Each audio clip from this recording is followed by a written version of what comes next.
Warning. Listening to this show may result in increased levels of inspiration, motivation, and innovation. Side effects can include the immediate urge to take massive action to build a better business and life for yourself and others. You've been warned. Welcome to Influencers Radio with your host, Jack Mize. And welcome back to Influencers Radio.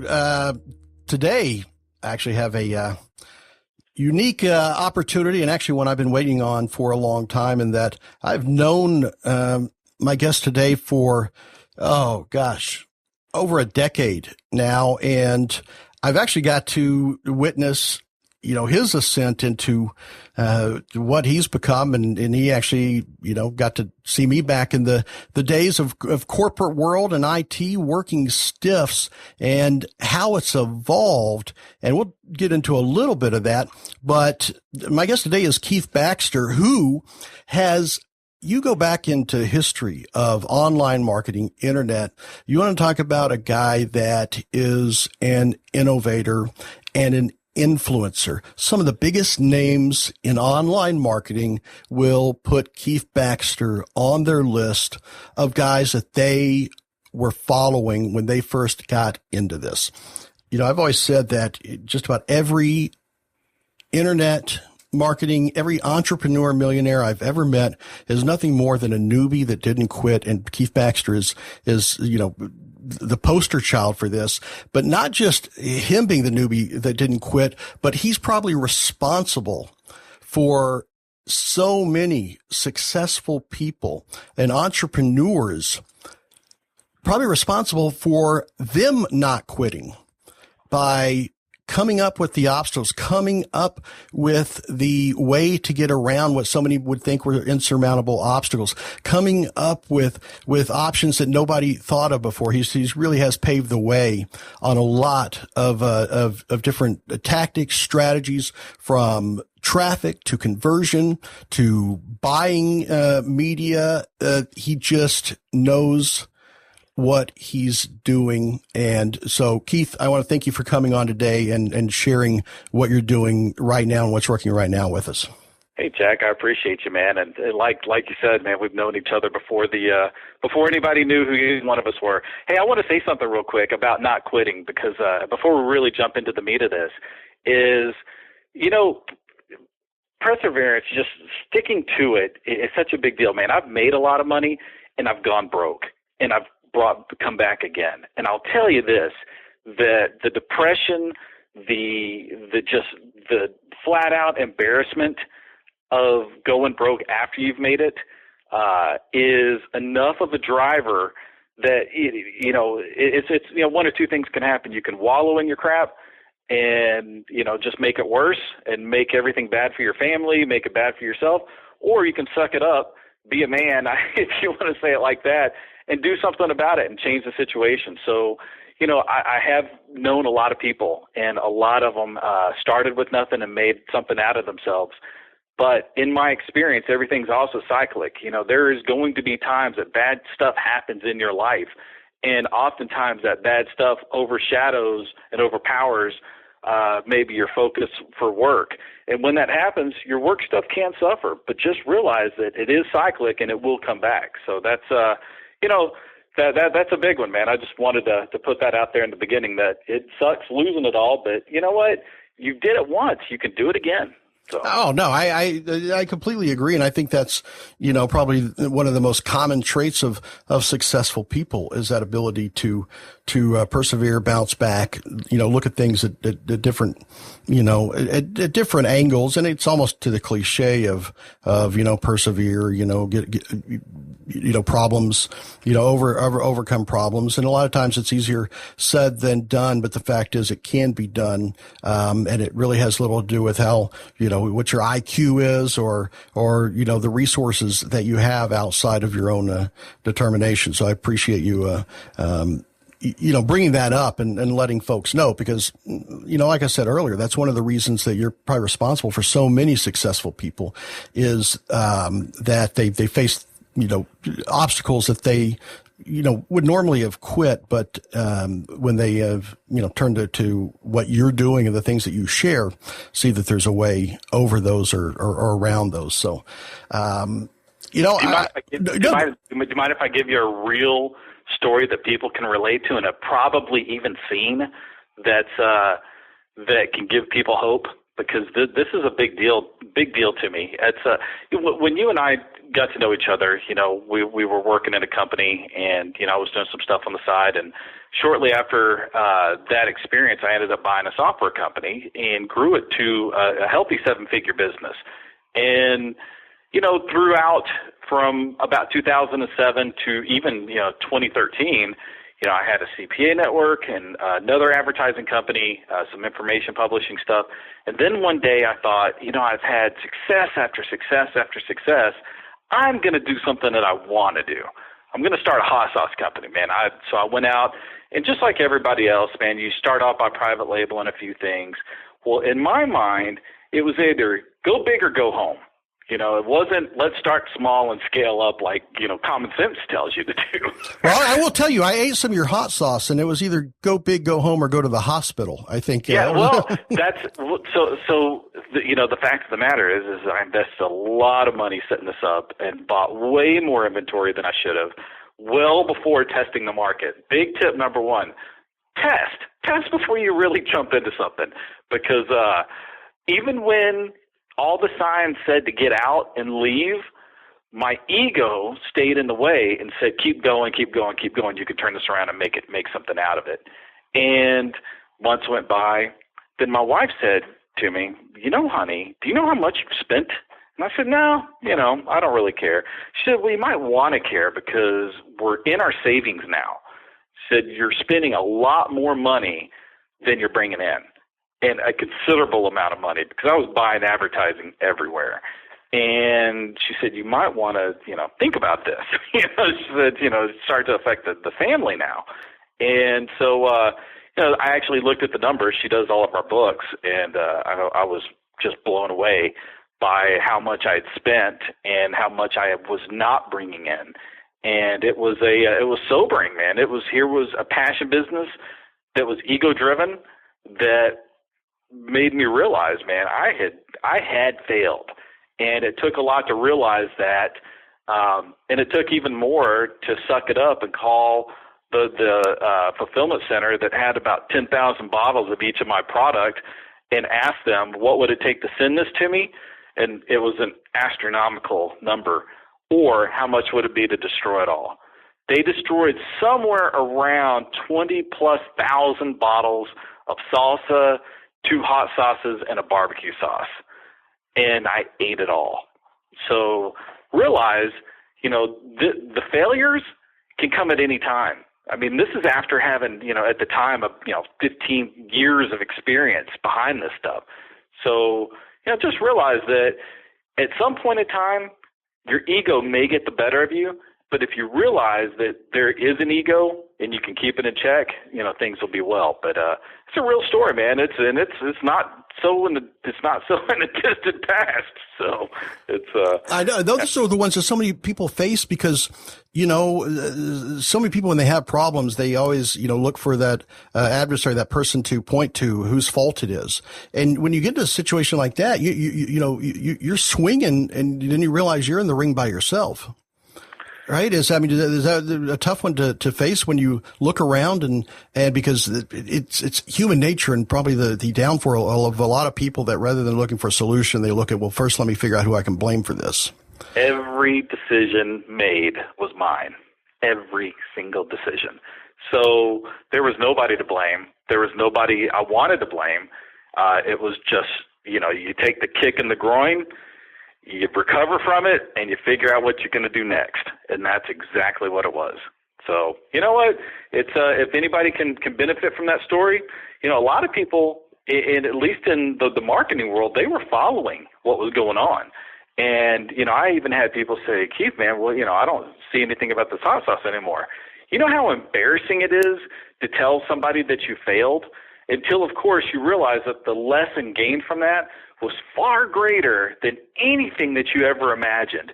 And it was such a motivator that the next company that was started, and I found a partner to work with in that business, it was such a motivator to make that a success that out of the gate, we hit the ground running, doing everything that I thought I shouldn't do in the hot sauce business, but I ended up doing it, and it worked out well, man. So it's So just take it for what it is, but learn.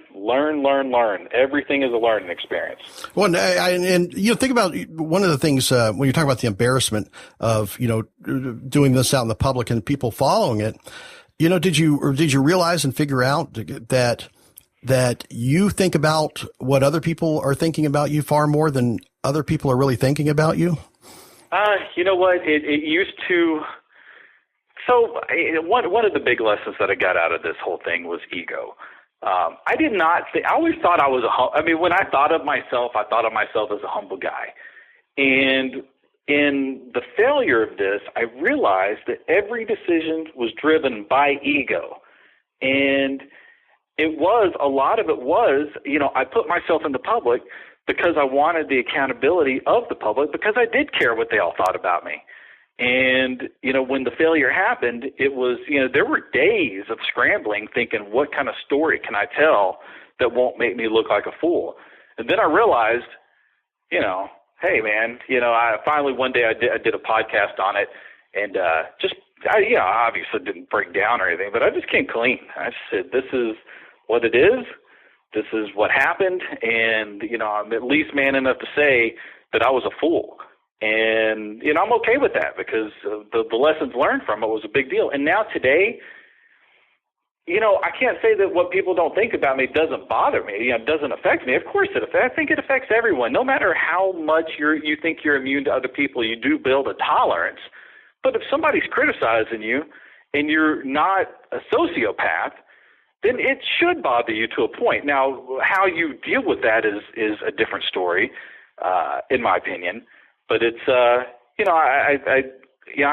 listen to a lot of, I'm probably a self-improvement junkie, man, as far as listening to self-improvement gurus. And a lot of them will say, don't let what other people think about you bother you.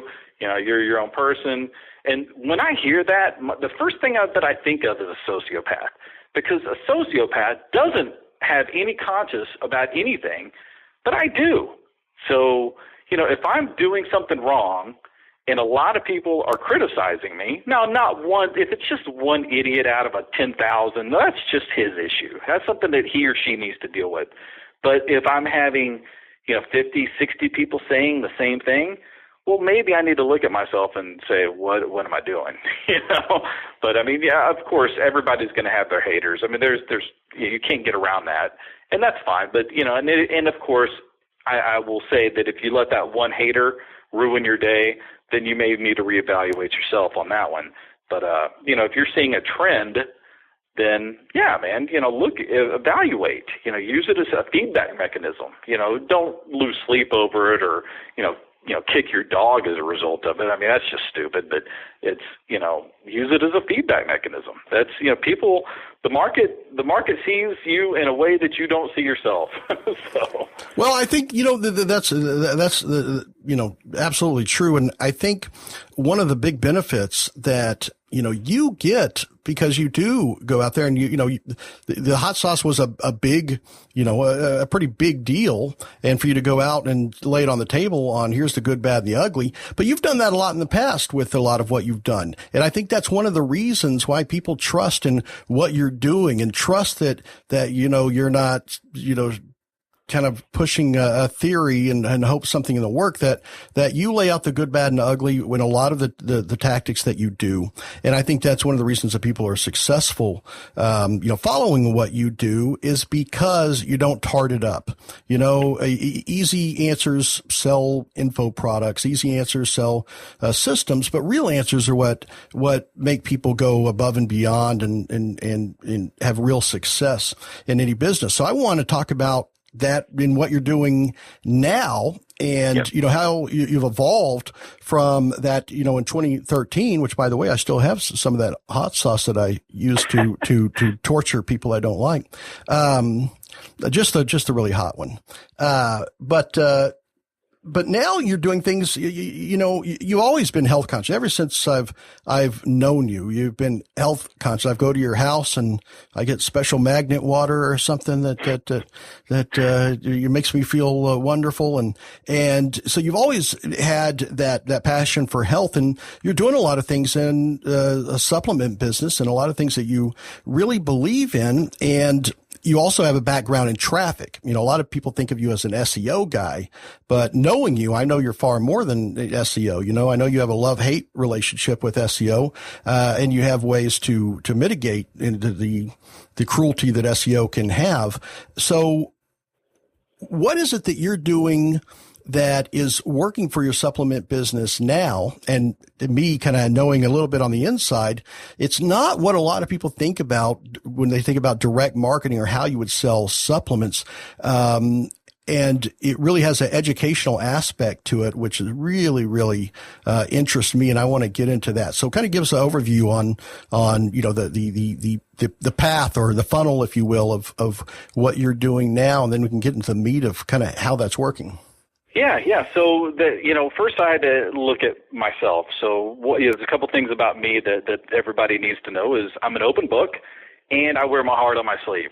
I care about a lot of things, and I let people know about that. So knowing that about me, I had one of two ways to go about this supplement company. One, I could do what I had been doing, and that's just buying traffic and keeping myself out of the equation and just letting conversions do their trick. Or I could do what worked many, many, many, many, many years ago with a twist. And that's what I chose. And that was basically article marketing, educational article marketing developed by me, not some Filipino sitting in the Philippines getting paid, $1.50 per article or whatever, but actually me putting myself out there using video, using syndication, and here's the kicker, buying traffic to that content, not with the implicit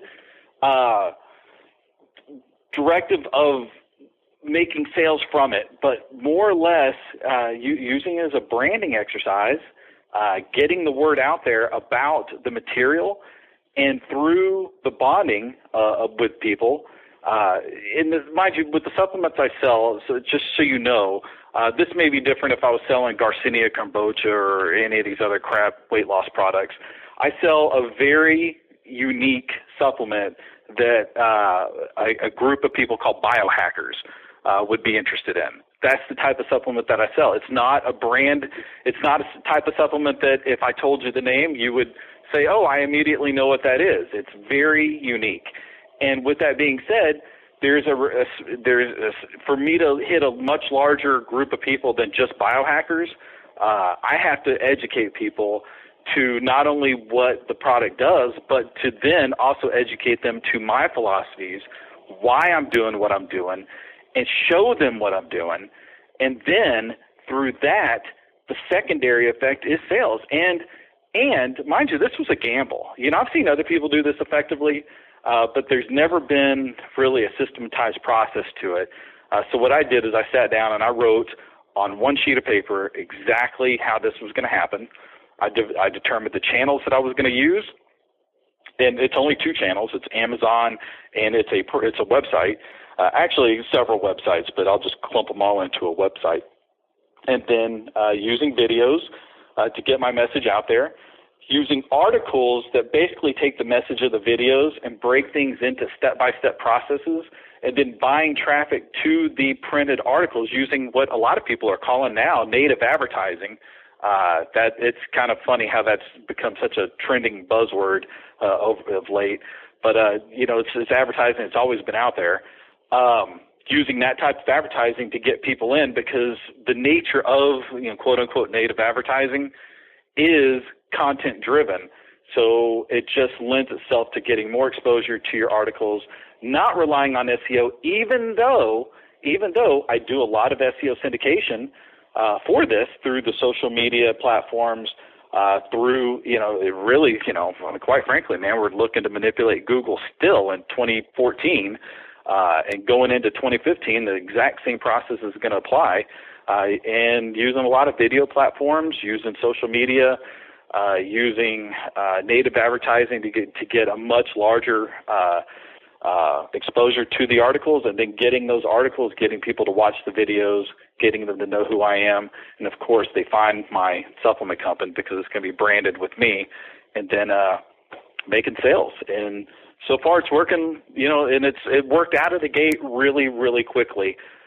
Within the first week, most people will laugh at this. In the first week, we were pushing probably 10 bottles a day, and anybody that owns a supplement company or, thinks, wow, 10 bottles a day. But that was with no advertising. Once we added paid advertising, it quickly jumped to about 50 bottles a day. And then, we're just progressively working our way up from that. So it's, it's working out, man. So let's talk about the native advertising, because that's the part that I think, I guess it's a new word for something that people have been doing for a while, but it just has a little bit different twist, just because everything has a different twist in the online world. So let's talk about native advertising. In the simplest terms, I think about it as if I'm, looking at CNN, or I'm looking at, here on the, Houston Chronicles website, at the end of just about every article, there's teasers for other articles, Yep. Why you're not losing the weight you want to, or, why the Kardashians did this and why the Kardashians do this. And so I guess the term native, would that come from that it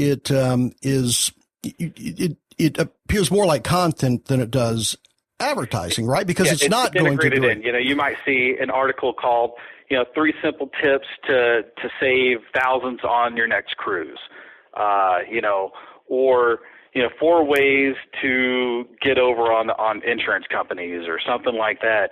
But it looks very article driven. It's not, you're not seeing, well, and you are seeing to a point, weird trick, that's the big one, man. Everybody has a weird trick for something.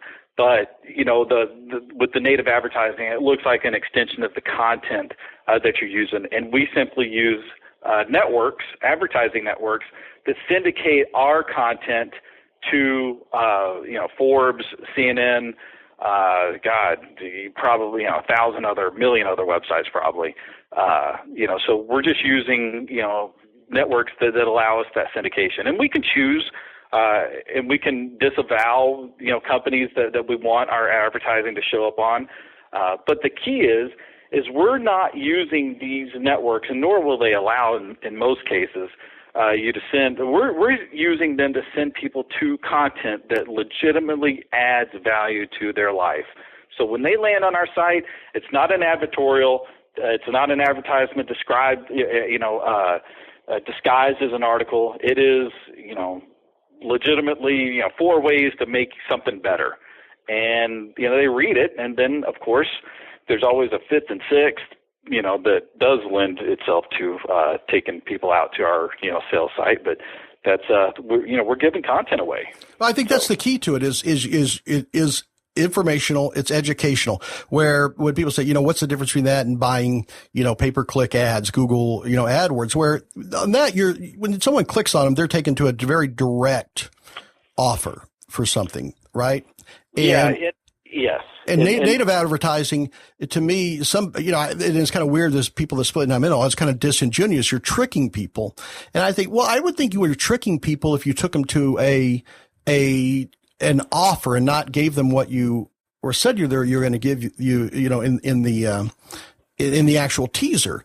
But the fact is, I've come across very few that don't actually give away what was, advertised or what they implied would be in that article on the teaser. So to me, I don't see anything disingenuous about that at all. It's just a way to become that educator and advocate for your prospects, and then for them to want to know more about what you're doing. Yeah, and let me say this. I have, direct sales, content marketing, they're all right. All of them are right. I think whatever resonates best with you and getting your message out there, like I said, we're selling something that's a little obscure, and that does, in my opinion, for somebody to, suck it up and pay what we're asking, they need to understand not only what it is outside of, a quick blurb on Amazon or, through, and I think that, depending on your demographic, the 45-minute VSLs definitely have their place. But I think a lot of the longer VSLs, man, and that's video sales letter. Most of the people who listen to this probably have heard that term 1,001 times. They work extraordinarily well, but it's a much more of a direct advertising, thing rather than native advertising, in my opinion. Yeah, well, so not necessarily that's wrong or right, but it works for you because of that educational component, because it allows people to understand what it is that you're selling. It's not, straight to, hey, fatty, lose 5 pounds by next week kind of thing. It's there's a lot more to the component. And I guess native advertise gives you that opportunity at an affordable way to let people see your content. Would you call it, I don't want to call it content marketing in that sense, but I guess maybe it's an ingredient in the recipe of content marketing, would you say? It is. And I am selling something. I'm selling myself. I think that's the key difference is I'm selling myself first and my product second. It's a longer sales cycle than direct sales. So, I can say that. But like I said, if I was selling, anything that Dr. Oz said on his show, I would go with direct sales because no education is needed, nor do they even need to know who I am. There's enough, market awareness of the product that nothing else is required. Because they're looking for that product, and that's what you're saying. But in yours, they may want the solution, but don't know that a product exists, and you educate them around that. Exactly, and that's why I chose the way that we've gone with this. Is that we like to drive home, and mind you, my content also gives a lot of solutions that doesn't require this. One of the things, and it's sales 101, man.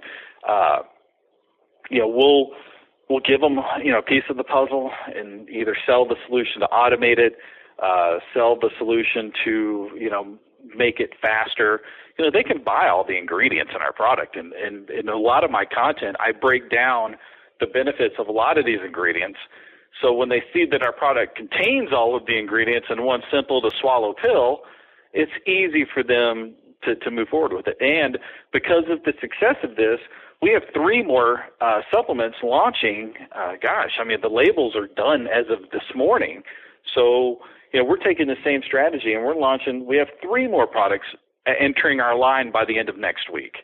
So it's, this system's working for us. People are getting to know us. People, if you wanted to call it a tribe, whatever term of the day, calls your community, we're building a community around us. People email me and I talk to them. It's not, I'm not an unknown face that just, uses customer support. Of course we have customer support for our product, but I also make it well known that if people have questions, they can email me. And if I don't have the answer, I tell them where they can go find it if I know. And, you know what, from, most marketers say, well, that's just stupid. You're, opening yourself up. And yeah, man, I spend 2 hours a day replying to people's emails and I don't charge for it. I don't ask for anything in return. But, what the secondary benefit to that is a lot more product sales. So, right. Because you're not just going after a transaction. You're going after a loyal customer at that point. Yeah. And that's what you're getting when you do that. Yeah, let me give you a quick story of how effective this can be. So in 2004, I bought a software company, and I could have let the marketing of that company move on as it was already implemented. I paid, and I'll just, like I said, I'm an open book. I paid $40,000 cash for that software company. They were asking $60,000, paid $40,000.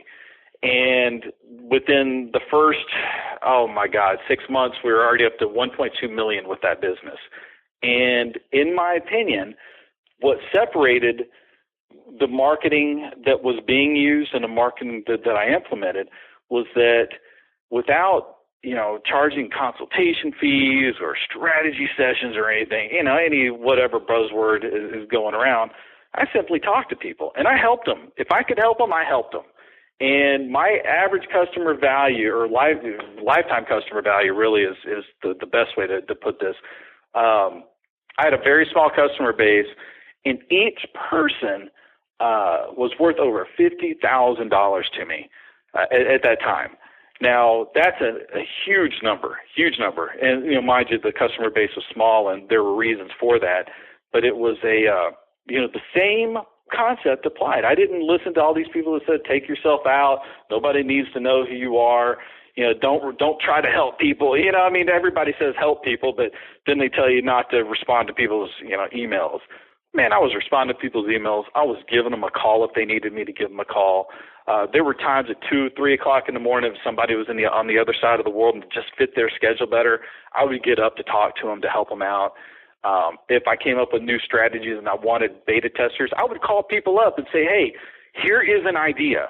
Would you mind helping me out testing this? And man, do you know what that does for people when they are now your insiders because you're calling them up and asking them to help you out? I mean, it was different level stuff, man. It's, far beyond this, sanitized, here's your, 12-step system to buying traffic, everything else doesn't matter. Man, this was very much being involved with the business. And yeah, so that's a whole different way of thinking of building business, but it's certainly a way that works for a lot of people who don't want to be that anonymous person, that want to be involved. And actually it's a big value to their business, to their company, for them being involved. All right. So here's what I want to do really quickly is kind of, at least at a high level, kind of walk through the steps of this so they can see from A to Z, step 1 to step 2 on this. So let's talk about native advertising. So there's different platforms, I think Outbrain, things like that you can use to buy the ads. So your I guess bait or your, that teaser headline shows up as another news item they might be interested in a publication, right? So they click on that. What do they see? Yeah. So they are taken to a blog post, that has no selling on it. The blog post is a legitimate extension of the title that they read. I put probably twice as much effort into determining the title as I do the actual article, which says a lot because it's usually I can only knock one of these out a day, so it's not like I'm putting a whole lot of content out there. But for instance, let me give you a real world example so you can understand this. One of the area of interest that I'm involved with is brain health, and it's improving your focus, your clarity, your memory. So an article might be 3 ways to increase focus, for college. If you're a college student, of course, this is, I'm not giving an actual, but let's say college students, and the reason why I say this is that, here we are, mid-August, college is starting back up soon. One big issue with college students is late night study. And oftentimes anybody that's been to college realizes that pulling all-nighters really does suck, man. It sucks bad. And oftentimes you only retain whatever it is that you study for the last couple hours if you're good. If you have ADD or whatever, man, good luck doing any of this. So, I might put out a study guide, how to improve your, how not to do an all-nighter but yet get everything in, and give 2 or 3 tips, maybe 5 tips on different things that they can do or use, anything from talking about neurofeedback to talking about cranial stimulation to talking about specific herbs in the article. And then, of course, I'm not selling neurofeedback and I'm not selling cranial stimulation, but I'll give them that information and, if possible, point them to resources that gives more information about that. But then when I start talking about the supplements, I might conveniently talk about a particular supplement that helps them.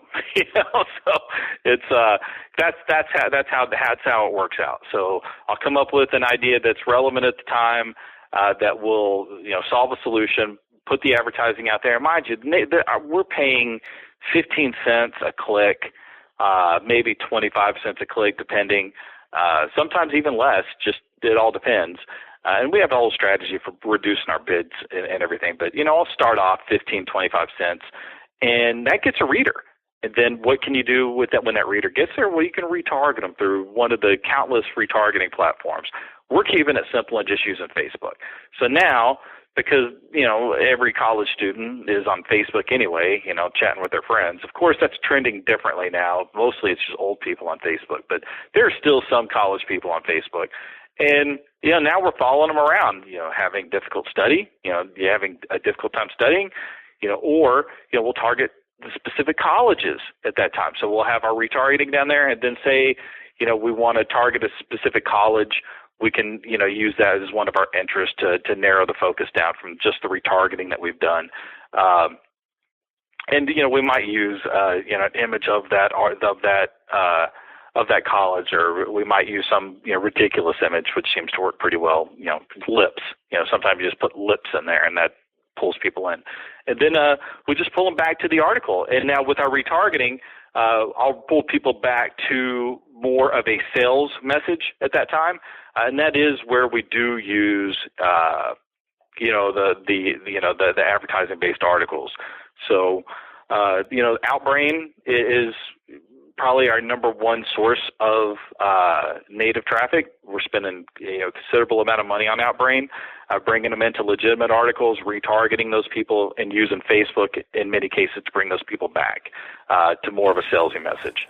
So ultimately, to distill it down, you use the native advertising, the educational articles to develop a group of targeted prospects that you can then do more traditional types of online marketing messages too.